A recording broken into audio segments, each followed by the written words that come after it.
Previously on the fighting season. These elections are big. These elections cannot fail.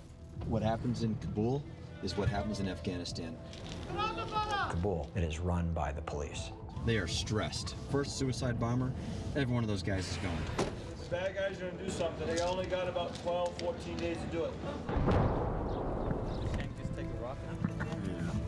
We went out around a village called Doshin Bay. That's a really, really bad area. Morales, get that gun up! Roger! Hey, get down! These cocksuckers are moving on us right now.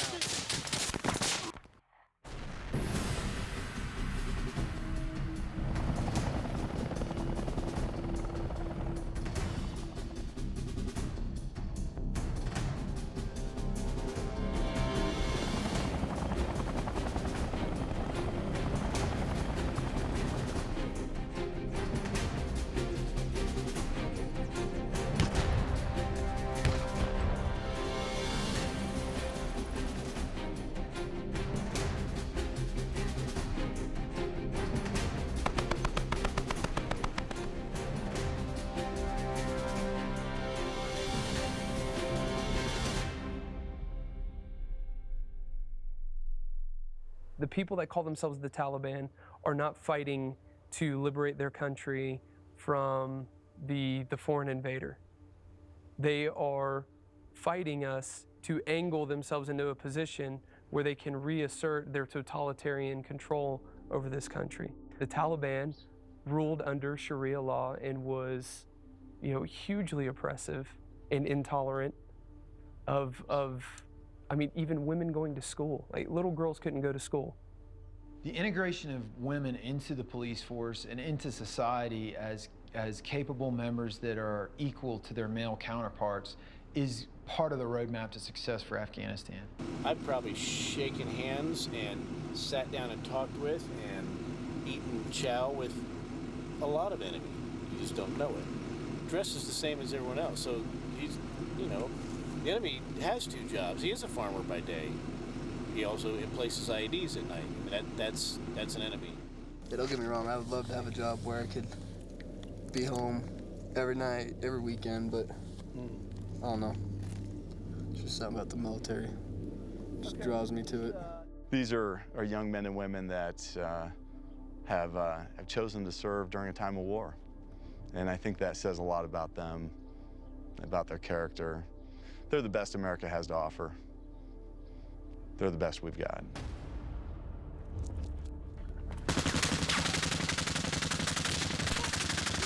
While patrolling a Taliban-riddled valley, 3rd Platoon of the Spartans take fire from a hidden enemy. This fire mission, both these fire missions ASAP. These cocksuckers are moving on us right now. What the fuck was that? Killer 2-1, Black Hawk 3-0. Hey, get down! I heard the snap come next to my ear and immediately thought, we've lost Sarnwood. Sarnwood. What do you got coming in, Sarnwood? Over. Where's Wood? Jesus fucking Christ. But what looked like tragedy was just good training. When those first rounds came in, I was straight in that ditch. Yeah, I'm no use if I'm shot in the head, so I'm getting in the dirt right away. Sergeant Gomez thought I had got shot in the face because I went straight down, and because they couldn't see my face, they thought I was done. I believe God was watching us that day. We need both these fire missions ASAP.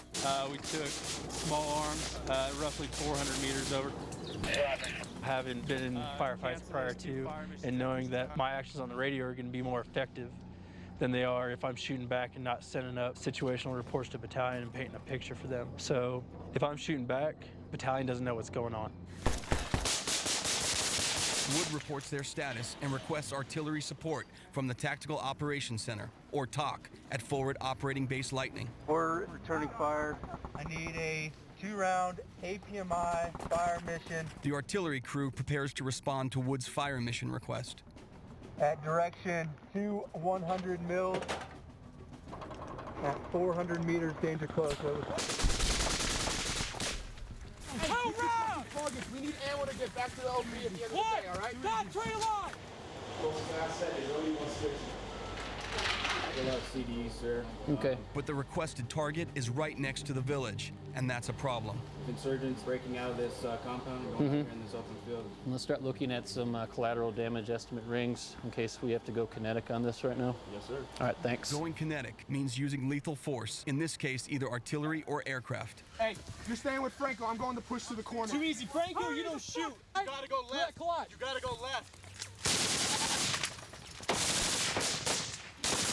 What's going on? Hey, you guys see smoke? You see smoke? Yes. Where's that? To my 12. Got smoke. Finally, the rising smoke from the Taliban's machine guns give away their position. You see that silver top building? Yeah. It looks like a mosque? Yeah. That's where we're fucking taking fire from right now. Fuck that son of a bitch out! Due to the fact that we have taken contact, we can't be sitting around waiting 20 minutes for CAD, because we're gonna have some casualties out here. With it being danger close, I'm wanting this to be as accurate as possible. Hey, I'm dropping on this wood line that they're shooting at over here. Follow your lead, let's go. Ready? They fire 40mm grenades towards the enemy. That's a good shot right there. But that does not silence the Taliban. Watch out, I'm going in that fucking... Move. 400, charge one. Behind the tree line. Shit, hurry up. Move, shoot that son of a bitch. Let's go. Yeah! Sick! The accurate mortar fire quiets the enemy, for now. Yeah, that was rough. Who's got smoke? Hey, Gomez, hold that shot. We're down to 500. He's cut off unless we're fucking getting pinned. Good job, Franz. Smoked that wood line between that building. Whoever was there is not there anymore. I dropped one in that big window. That was awesome. We took it to those dudes, so that was good. It's an adrenaline rush. How much 7.62 you got, Gomez? Be advised, I am down to 500 7.62 and 4 mags of them, 4 per man, so I'm gonna hold off unless we take accurate fire. Hey, I want you guys to spread out a little bit, all right? We haven't taken a fucking rocket yet, but that doesn't mean it's not coming. Hey, watch for me. I gotta fucking push down and pick up some ammo. Good fucking job, fellas. What a day. We're good down here. No casualties. Okay. Everyone good down here? Yeah.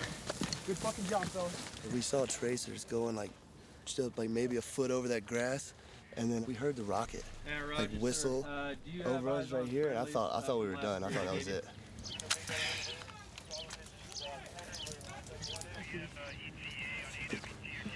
Collateral damage concerns continue to delay approval for an artillery strike. Fucking battalion's fucking me right now.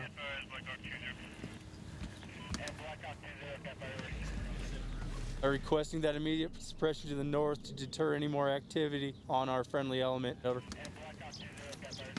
The west of us, we've had elements flanking us and engaging on the move.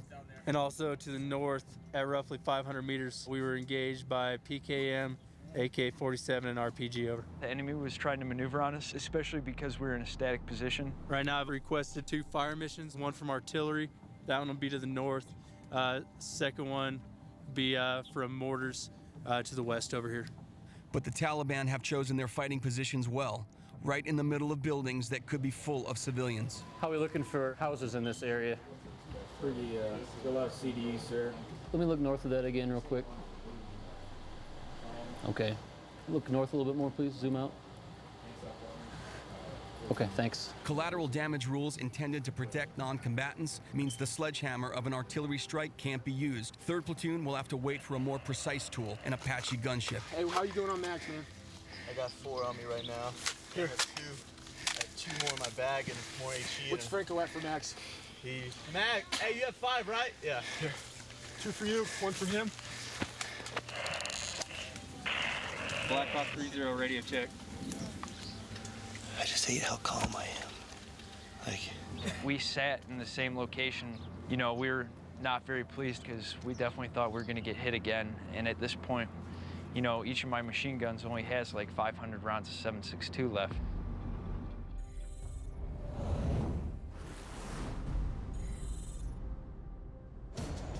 Kandahar Airfield, the temporary home of Task Force White Devil of the 82nd Airborne Division. Task Force White Devil traces its name to a German officer's World War II diary. It reads in part, "I can't sleep at night. They pop up from nowhere, and we never know when or how they will strike next. Seems like the black-hearted devils are everywhere." The paratroopers of the 82nd Airborne Division are America's 911 force and can strike anywhere in the world within 18 hours.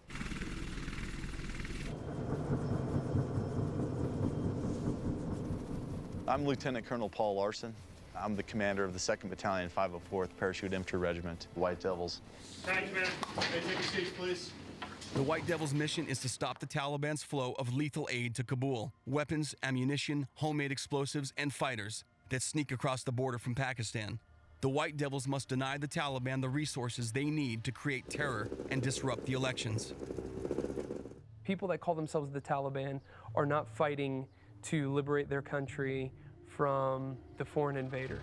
They are fighting us to angle themselves into a position where they can reassert their totalitarian control over this country. They would happily kill you or I. And you're a non-combatant, and they would happily kill you. I just want to be specific, real specific about what we're preventing them from doing. Coming from fighters on the Taliban side, they don't have enough weapons, they don't have enough ammunition, they don't have enough homemade explosives. The movement of lethal aid in Afghanistan is critically important for this fighting season. Army and Joint Intelligence Resources have identified one of the primary Taliban leaders in the area, codename Arctic Fox. Arctic Fox's smuggling operations have led directly to the deaths of many coalition soldiers and untold civilians. Arctic Fox is an HVT, high-value target. Arctic Fox's role is to oversee the local security of these routes, as well as the supply-resupply process that runs through his province. The White Devils must capture or neutralize Arctic Fox to stop the flow of lethal aid from Pakistan, aid that the Taliban need to disrupt the elections. Where do you think Arctic Fox hangs his hat? You think he's in Pakistan? Arctic Fox is in country. And so we think he's somewhere in Zabul, huh? Yes, sir. A guy like this, that knows his way around the populace, knows his way around multiple provinces, and has multiple connections, is going to be extremely difficult to pin down. Where we're looking at operating, we got southern Zabul here, highlighted in red. Zabul province is significant because it is one of the primary facilitation hubs that the Taliban utilize to resupply fighters throughout the entire country. This is going to be a pretty significant operation for the White Devils. I appreciate everything you guys are doing. Let's make this thing work. To accomplish their mission, the White Devils must move out of Kandahar and set up operations at a forward operating base closer to Pakistan. They have two choices, Fob Sweeney or Fob Akbar. Part of the dynamic of being the reserve force is we've got to go into these places and make relationships quickly. To make the right decision, they will visit both bases.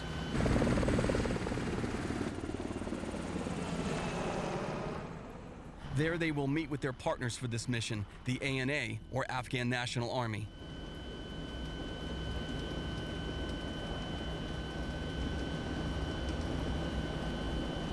These trips are a little bit of coordination, but a lot of relationship building. We'll go in, we'll drink chai, we'll talk, and come to an agreement as to the fact that we're going to do operations together, just to kind of get their buy-in and their approval. Assalamu alaikum. How are you, my friend? Good to see you again. Yeah, thank you for having us. The atmosphere appears friendly, but over 150 U.S. soldiers have been killed by insurgents who infiltrated the ranks of the Afghan security forces. The threat of blue-on-green violence is a very real concern. About 40 to 50 kilometers between two checkpoints. Between the checkpoints. And that's the open route for the enemy. I'm specifically focused, at least for this next operation, on lethal aid in Akgar and Maruf. So we will put troops here or Akgar, not both. One thing I would like, though, is when we are doing operations, that you keep an element at Akgar Fob to reinforce us in case we're in a big fight. As Lieutenant Colonel Larson and the ANA commander coordinate the operation, Captain McEwen is on the hunt for local intelligence. Taliban or Al-Qaeda, they can't fight us face to face. They want to scare the people and make them away from us. But Afghanistan is our country. We have to do our job. we will fight with them to bring peace for our people. The Sergeant Major was basically relaying their understanding of the enemy situation. I mean, if something were to happen down here at Bob Atgar, the guys up here at Sweeney, where we're currently located, would have a hell of a time reinforcing those guys. Forward Operating Base Sweeney makes a lot of sense for the White Devils operation. It's large, safe, and the relationship with the Afghan officers is solid. But Lieutenant Colonel Larson's staff officers are anxious to visit Atgar because that FOB is right on Arctic Fox's doorstep.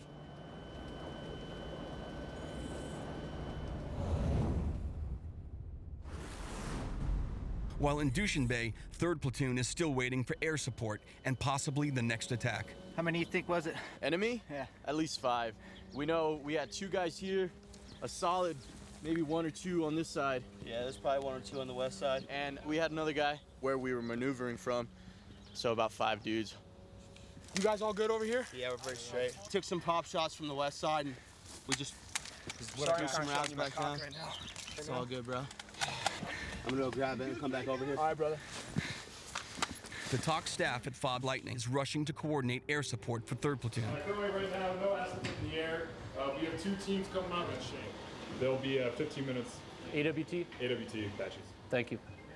My job as Chief of Operations for the brigade is I'm overall responsible for the TOC and also synchronizing all the assets that we have available in support of the various operations. You've got our fire support element, UAVs, or the AWT, the Apaches especially. Those are in very short supply. So we've got to be able to understand the core priorities and be able to move those around as needed. 41-6 has eyes on 2 packs with AKs. Hey, you guys just reported that you just saw those guys leave the compound, correct? Roger. Okay, and they're moving on foot? They're moving on foot towards an open field right now, sir. Confirm you said you have PID on enemy packs with weapons over there? They not approve your call for fire? No, dude, I requested 4 fucking fire missions. They waited till fucking B1 got on station. What is that, B-52 walking here or something? What's going on? B1. Whatever. It's a stealth bomber. Or no, B2 stealth bomber. I don't fly planes. Due to the fact that we have taken contact and we've been sitting here for so long, so we are highly likely to get engaged again, right? I just gave them a grid to insurgents. Yep, they're right there. We've confirmed where the friendlies are. We've never lost positive identification of these individuals. We observed them in a hostile act with hostile intent. We are cleared to engage these guys when they're clear of CDE. Affirm, sir. Let Corps TOC know that we're about to go kinetic and give Division a call for me as well. Air support is confirmed, but the aircraft are still several minutes away from Dushanbe. Directly to my 12 o'clock, there's a break in these trees and then there's a farther wood line. I swear to God I see somebody moving around in there, but I can't be sure. What the fuck was that? Hey! They're fucking moving on us on this side! Hey! Save the fucking barrel! Get some more ammo, right? Roger.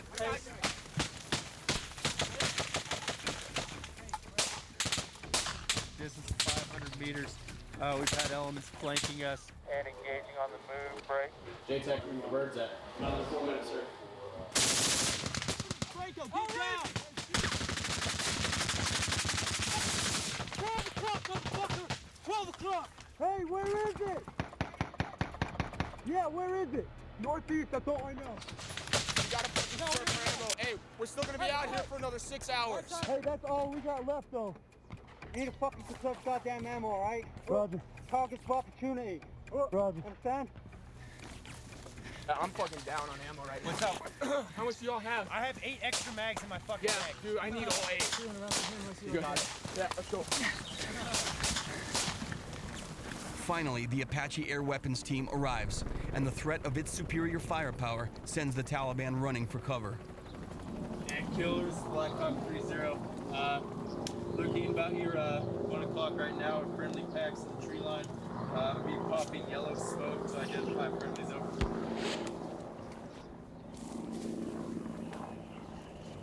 North-northwest is where we took the heavy machine gun, AK, and RPG fire break. We have not had eyes on in about 2 to 3 mics.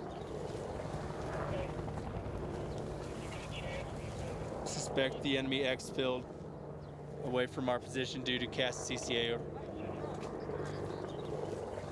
3rd Platoon is safe for the moment, but they still have to get back to Fob Shank.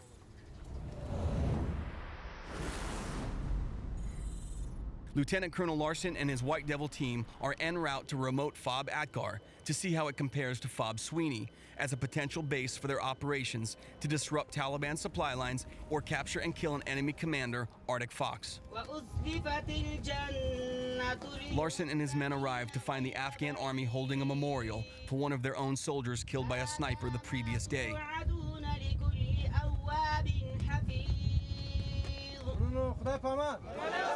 Please convey my condolences for your loss.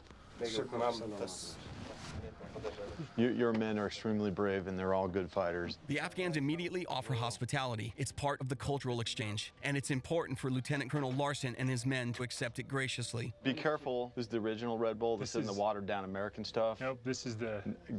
It's any man's guess how this is going to affect the chassis. But you know what? We're going to go with it. This is culturally... Cheers. To the elections. Mm-hmm.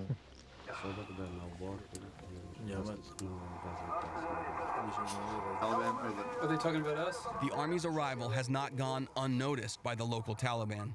Oh, it is Taliban? Are they talking about us? He said they're talking about you right now. You know, they're telling everybody go to your safe place, put your weapons away, helicopters are in the area. We have problem in that area, close that to the border. The ANA colonel suspects there is a Taliban-led IED school at Saksai. In Baizi, and that village in Saksai. The evidence is a gathering of 60 motorcycles in the village. Shutting down the IED school could become a top priority for the White Devils. Motorcycles, for all intents and purposes, are directly associated with the Taliban in Zabul. It's against the law to own one. That looks like a pretty good-sized village. So Saksai's big. Saksai's the one that we were talking about doing the combined op on. I found it very interesting that both Colonel Ahmadzai and the Sergeant Major, like when they start talking intel, they lower their voice. They get very. It's almost like they don't know who around them. They No, I know. I got it. Could potentially have conflicting allegiances. I mean, there are motorcycles hauling ass all over here right now. That's like the 5th one I've seen, too. It's illegal. They're rocking flags, though. They got their red flags. I would too if I was riding a fucking motorcycle. What do you think, Josh? See those guys back there eyeballing us while we're talking. Lieutenant Colonel Larson wraps up the reconnaissance mission. His team has seen the strengths and vulnerabilities of each FOB. Once they return to Kandahar, they'll have to choose a base to project from, a decision that could seal the mission's fate.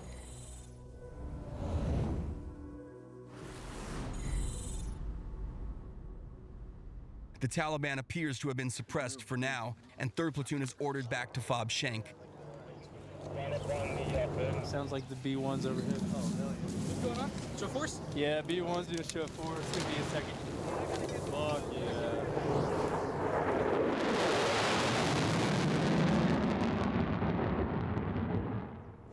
Covered by B1 and Apache gunships, 3rd Platoon is safe for the moment, but they still have to get back to Fob Shank, and the Taliban are out there waiting for them. Press. Request scan to about 500 meters to the east of my friendly location, but pushing sensors northeast over. Okay. Hey, ISR guys. Yes, sir. Let's keep Odin overhead where they are and continue to scan out for the time being. Hey, we need to fucking move. One RPG, fuck us all up. Let's go. Let's fucking go.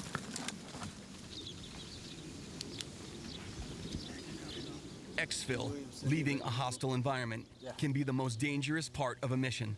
Every Taliban in the valley knows their location now, so as the patrol moves back towards Fob Shank, they are vulnerable to snipers and IEDs.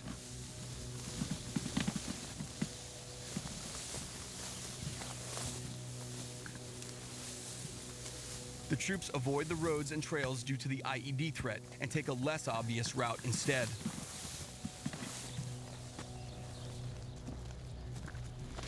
Hey, Bosch, don't walk on that fresh dirt, please. Hey, Pick, don't walk on that fresh grass, man, or that fresh dirt. Good call. Fresh dirt could indicate an IED. If you get blown up and I get blown up because of you, I'm gonna be so pissed when I'm dead. I'm gonna haunt you. We're wrestling for your fucking life. Za! Say again. Za! Za! Za! Yeah, Roger. They said they got at least one spotter to our north. See that asshole in the white? He was heading east to west. Okay. Considering the in-depth spotter network that the Taliban have out in that sector, we saw dudes spotting us the entire way. So indicators pointed that we were probably going to get hit on the exfil. Watch those bags, watch those bags. Za! Za! Wrong word. Hey, it's the same asshole who was fucking trailing us. Roger did this to me, whatever this means. We got Triumph right here. Yep. We're gonna deliberately cross it. We're going to go into delivery clearance. Got these guys spotting. We can't do anything until they go back. They talk to the Taliban, who they're obviously working with, and they tip them off that we're out there, and then we have to wait to get shot at before we can return fire or take any type of action. It's very frustrating. Hey, Pick, we're gonna deliberately cross Triumph.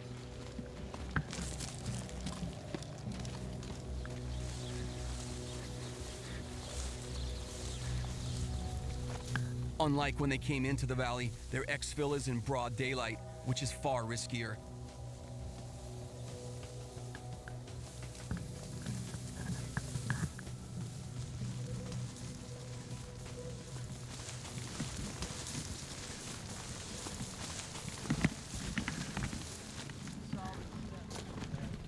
Whiskey Charlie 00119 break.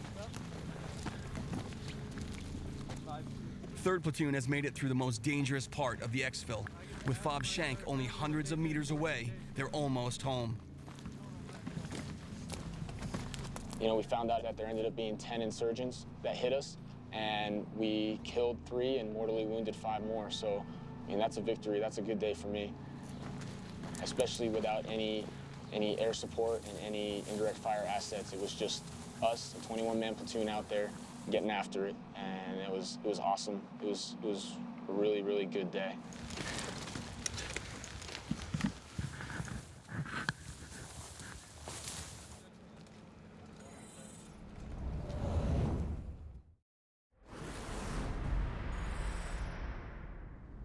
The White Devils have scouted both forward operating bases. Now it's time to make the decision. But which base will better serve their upcoming operations? Fob Sweeney and its resources, or Fob Atgar's proximity to the enemy? What I want to do is go through and talk some specifics. You know, I want to talk Atgar Sweeney. What do you think? You know my reasons for going to Atgar. I'm with you. To me, it's... I just don't know that it's sustainable. If we can base out of Atgar, we're on their doorstep for 7 to 10 days, and that's preferred. But I mean, we're talking some pretty austere conditions at Fob Atgar. So did you see Atgar? Sir, I saw it. Oh man, come on. I don't think the guys that are at Sweeney really can tell us where bad guys are. Yeah. If I had to choose between the two, I'd choose Atgar. Yeah. If we want to affect Atgar, we should be in Atgar. I agree. Tactically, yes. We're focused on Atgar. We need to be present in Atgar. But you have to juxtapose that against it is empty ground with 3 buried connexes. We all saw that. There was nothing there. We might as well just like go to the HLZ and just sit there. And then you kind of compare that to Sweeney. It's self-contained, there is infrastructure, and the A&A guys are there.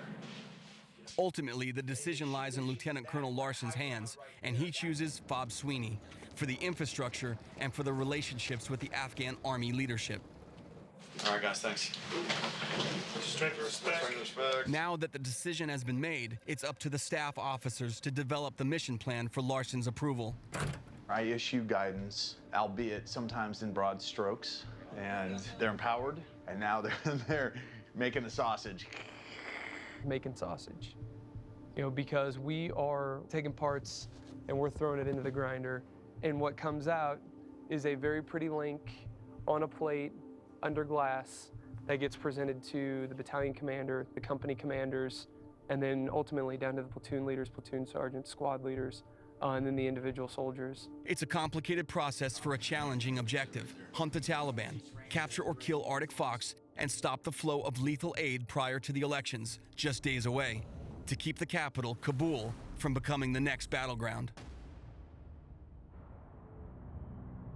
In Kabul, Colonel John Graham coordinates with the Department of Defense to help the Afghan National Police.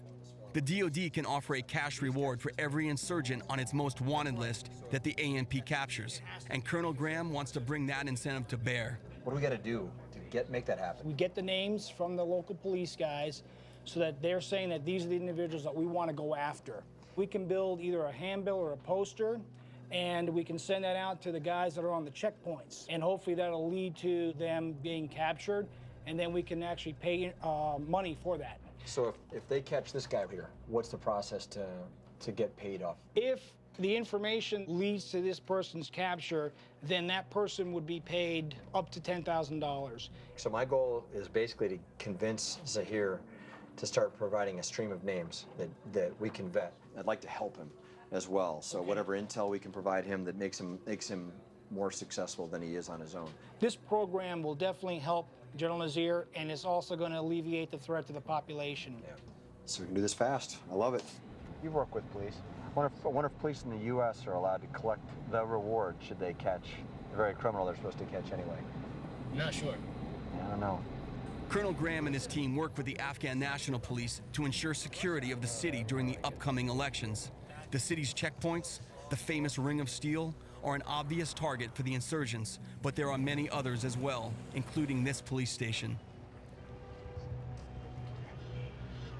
We call this TV Hill, and it's basically the area that was settled by refugees. It's land that's not controlled. Over time, it keeps getting built up and built up. It's sort of like Brazil, right? You got the mountainsides in Brazil, sort of these refugee villages. So there's always a concern that any given day, somebody might shoot some rounds into the side of the building from up there. So yeah, how does it feel to be danced around, knowing that you got potentially a lens coming in the back of your brain right here, huh? We never know. Always makes you get a warm and fuzzy. Also, if you're outside for any length of time, think tiger in a cage. Pick a small box and just kind of pace just a little bit. Random shift direction, etc. Fouls up a shot. His constant movements make him a tougher target for any sniper. The chief of police, General Zahir, holds a press conference to show off the results of his pre-election crime sweep through Kabul. Probably the most important thing about this news conference is police chief knows that his job is at risk, and this news conference represents an opportunity to tell the people what kind of job he's doing and take the initiative away from his enemies. In the last 15 days, the Kabul police have confiscated more than 100 weapons, from pistols to AK-47s. They've also required drivers to remove the tinting from their windows, make it harder for them to sneak things through and hide inside vehicles. So these are all weapons that these guys collected. This man here is the man who captured all of these weapons. What they've done is they went on an anti-crime spree, and in the course of going vehicle by vehicle, every American knows this one: Smith & Wesson, Massachusetts, USA, made in America, or not. It could be a ripoff, we don't know. AKs, some are from China. Some of the AKs are out of Russia, and some of the AKs are out of Hungary. So these Makarovs right here are all Russian style, but they're made in Pakistan. So that many of these weapons are coming right out of Pakistan and they're coming right into this country. Shots ring out from TV Hill.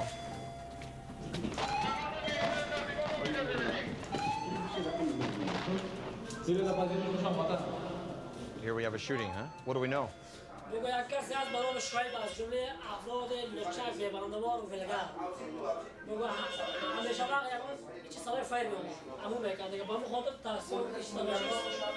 have shooting coming off this mountain right here, but we don't know if it's towards us, the other way.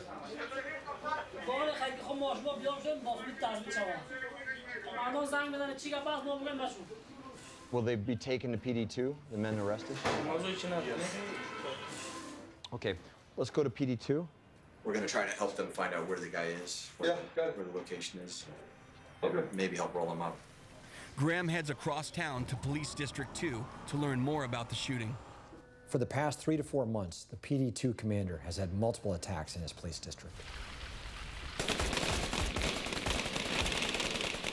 This police district is what people call the presidential district because the presidential palace is here, there's a bunch of hotels here, and there's a bunch of government offices here.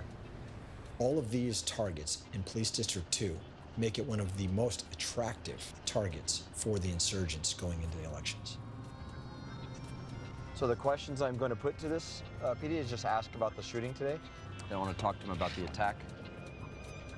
Late Graham arrival. We have arrived.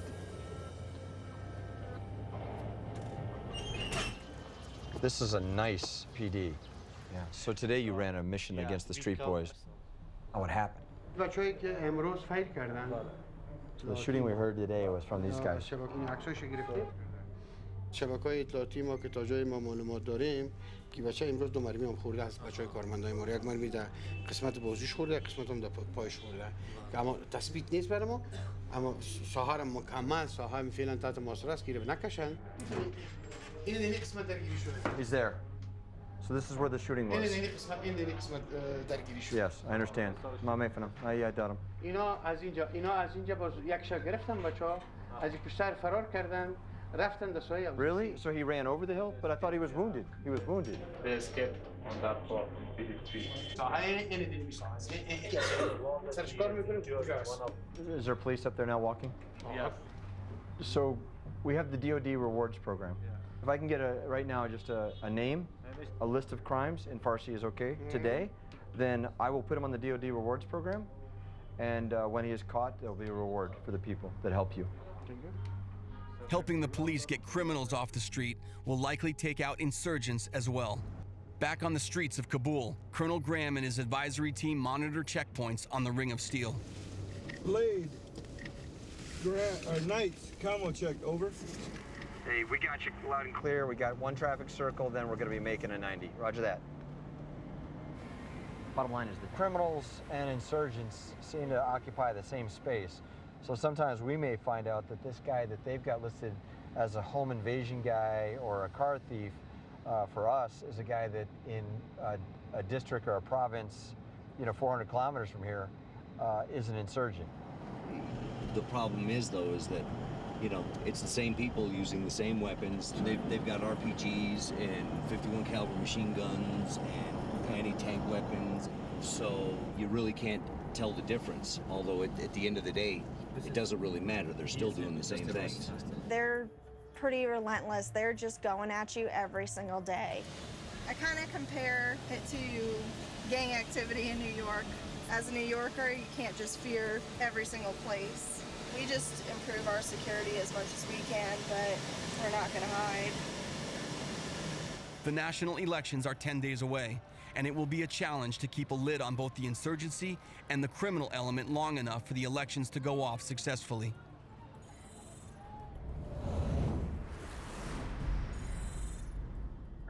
Back at Kandahar, the preparations are underway for the White Devils to move to Fob Sweeney. Even if the move is temporary, the logistics are daunting. Hey, answer the phone! My name is First Sergeant Slugamilch, and I'm the hotel company First Sergeant for 2504. So we're the forward support company, and we support the infantry battalion with whatever they need logistically. You gonna fly that way? No, I'm asking. Yes. First Sergeant Schlegelmelch is responsible for the packing, loading, and transport of all the supplies the task force will need for the mission. If she doesn't pack it, it doesn't go. So when you're bringing in like 250 people, you're talking about every day thousands of pounds of water, food, fuel that has to make it out here. So it's very hard to figure out the math and how it's going to get out here, and then two, to get it to fit in the aircraft. It's a lot. Did that fucking sticker say 49? And in air transport, the limiting factor is always weight. Why is it so fucking heavy? What is on it that's different? There's no fuel in it. This thing says with everything on it, the tents and everything, and frame, and no fuel, it says right there, it weighs 41. Why is it at fucking 54? Garrett Anderson, how is it at 71 already? How's it already at 71? It was at 59 something when it was empty. No, 54 empty. The weight of this container is much higher than expected, and the reason is locked away inside. Hey, where are the fucking keys? That's what I'm gonna try to find. Yeah, and that's the fucking problem though. Before I left to go out to TK, I gave the keys to him and I said you could have them while I'm out, And so you would be able to fix the shit.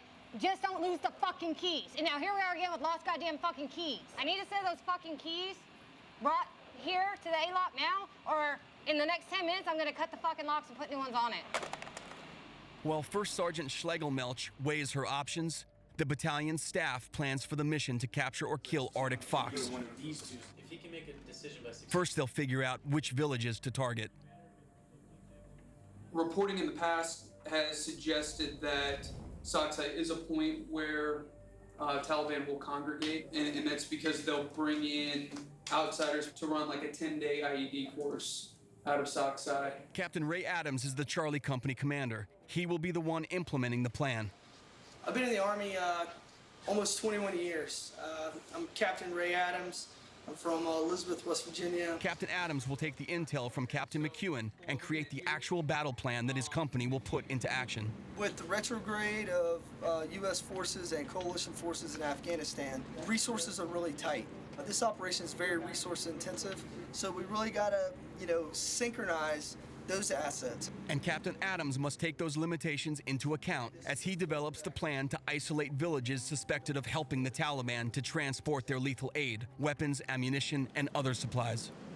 Basically, talk to Bob, we'll be able to go into HLZ Fox and HLZ Wolf. That'll give us the flexibility to be able to isolate the objective quickly. Company headquarters will establish here. First platoon with E02 sappers and A&A will clear the route down and over. But Captain Adams' plan does not sit well with Lieutenant Colonel Larson. That's in the village, right? It comes outside. But that's fucking in the village right there. I just asked them to look at it as best as we can isolate where we know the bad guys are. Right. That's in the village. That's in the village, right? Yes, sir. As the U.S. forces draw down, it is the Afghan National Army's time to lead. U.S. forces are there to be a backstop, not the tip of the spear. You can't go in there like that. Your element gets pinned in there, we're gonna have to fight our way in there and get you out, right? Just do me a new graphic, man, and let's go over it again tonight. So. Yeah. I mean, it's just at this point we got. Colonel Larson has a very awesome perspective of what we call mission command. We talk very candidly and open about the plans, and I understand his intent. Okay. All right, thanks. Captain Adams will alter his plan to address Lieutenant Colonel Larson's concerns, as all around him, preparations continue for the White Devils to project out. While back at Fob Shank, the men of 3rd Platoon are recognized for a job well done. Left, face. Following soldiers have been awarded the United States Army Combat Infantryman Badge for combat action, having been personally present and under direct hostile enemy fire in Afghanistan while serving with the 3rd Brigade Combat Team, 10th Mountain Division, Light Infantry. Lieutenant Kevin Komisky. A lot of people have forgotten about this war, but it's still very, very much real, and any of my guys will tell you that. Specialist Aaron Hines. The enemy we're dealing with here is very well trained. Our mission right now is like retrograding out of Afghanistan, but just know that infantrymen are still going out to engage the enemy, on a weekly basis. Lieutenant Kevin Moore. We really only have 6 or 7 combat vets in this platoon, so it was pretty amazing to see a very, very young platoon react like that. The number of guys who have never been in a situation like that before, and for them to react the way they did is just outstanding. It means they took their training and went with it. Specialist Stephen Williams. I can't wait to see, 15 years down the road, what happens, see how it turns out. These people love their country, and they should. It's a beautiful place. Specialist Justin Morris. And it's not just black and white, There's a lot of gray matter. It's not as easy as war's over, let's leave. I think the biggest thing is just to understand the culture. We need to understand that they're not like us, and they don't need to be like us. Being out here in Afghanistan, Alexander the Great came through here, Genghis Khan, the Brits, now us. So I feel like, for good or worse, part of history now. Let's give him a round of applause.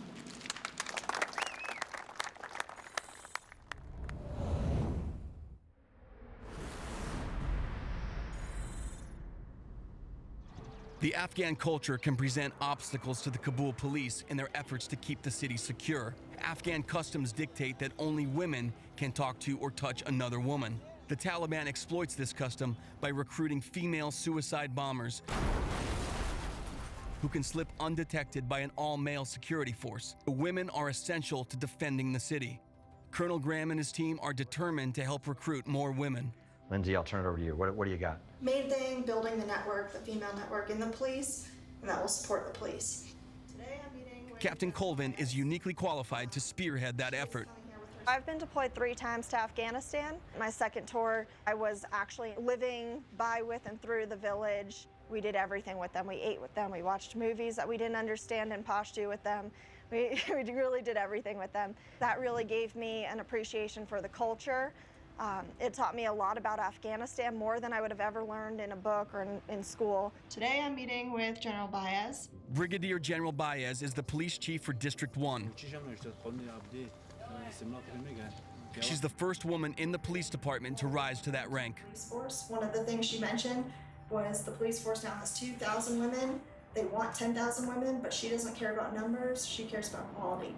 Lindsay couldn't believe it. The day she walked on the job with me, we went down to PD1, and she walked in the door, and she went, "That's Jamila Baez." And I said, yeah, I know. She goes, "You don't understand. Jamila Baez is my personal hero. My mother and I have been tracking her for years on the internet about what she's doing and what she's done for human rights, or women's rights." Colonel Graham and Captain Colvin meet with Brigadier General Baez to explore ways to recruit more female police officers.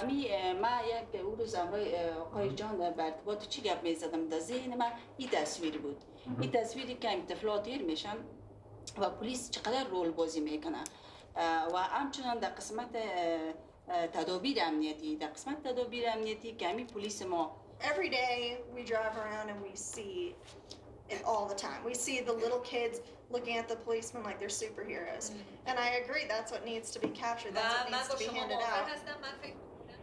Sometimes women will see me, whether I'm in my uniform or not, but they see the gun, they know what I do, and they just kind of get a little giggly and give me a thumbs up real fast. I think the women see females in the military, females in the police force, whether it's coalition or in their own Afghan forces out there doing jobs right next to men. I think it's just exciting because they see the future. It's definitely an exciting thing for them. And those female police officers are needed throughout Kabul's numerous police districts. The Kabul province is broken up into 30 districts that the police chief, in this case General Zahir, is responsible for. As part of his advisory team duties, Lieutenant Colonel Pelzel heads to Police District 1 to conduct a security check of the police station.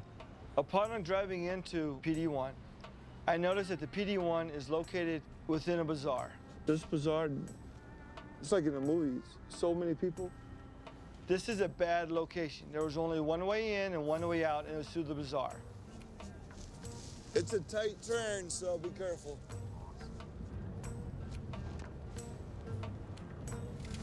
We have a ride, PD1, over. Good morning, gentlemen. No singing. Yeah, shut up.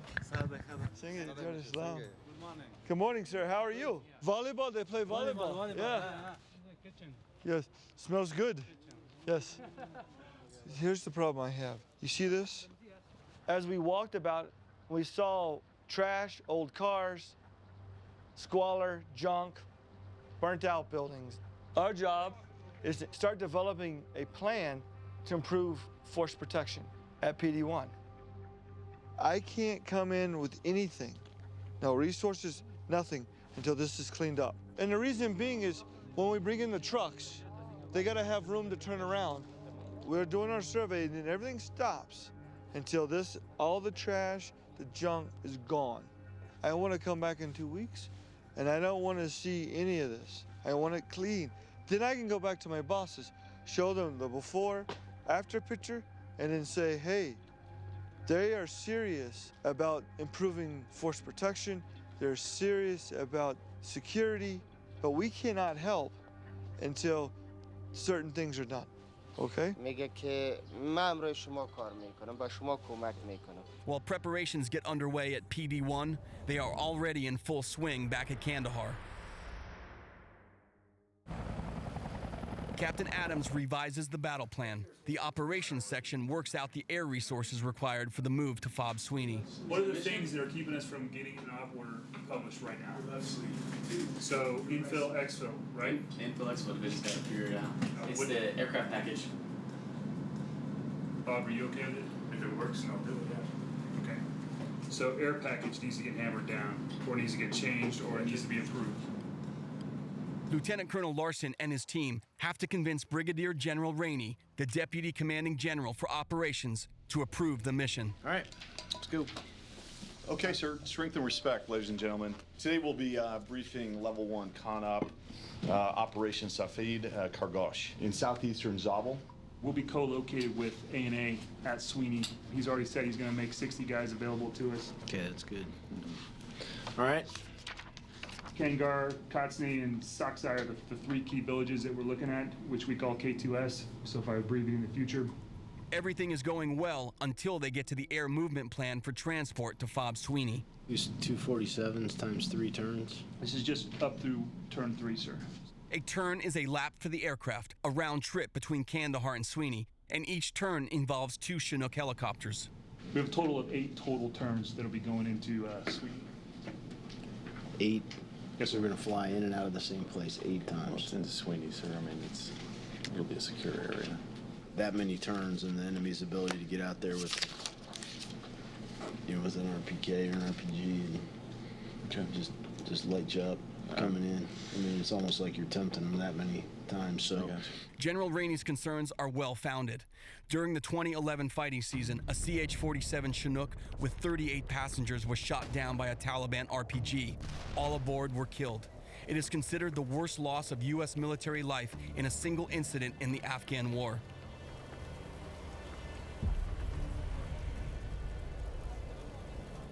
I don't think you can do that many turns in one period of darkness, so you may need to split it up over 2. Okay. Look at the day-night mix, look at getting guys on the ground, and then with your partners getting off of Sweeney.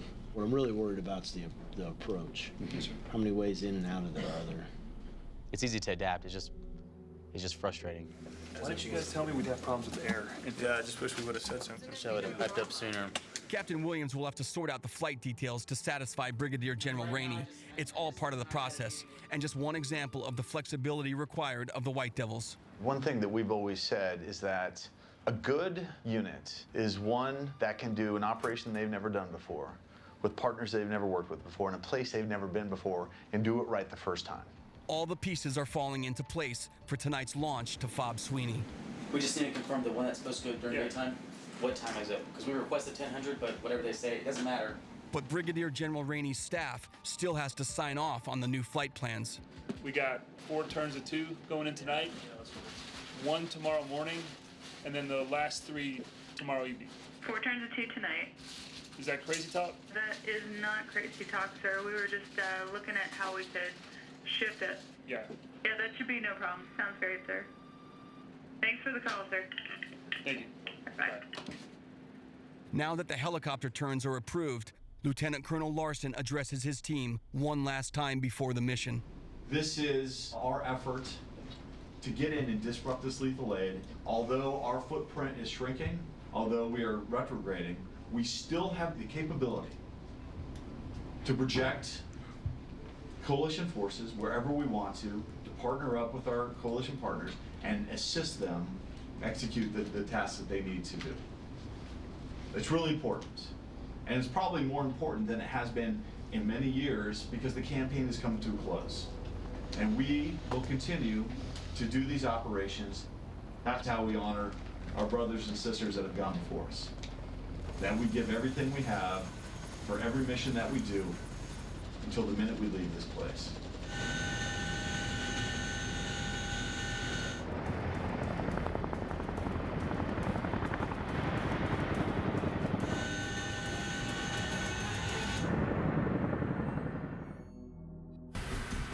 Next time on The Fighting Season. Oh, shit. A range operation turns into a potentially lethal situation. One of them could maybe had a grenade.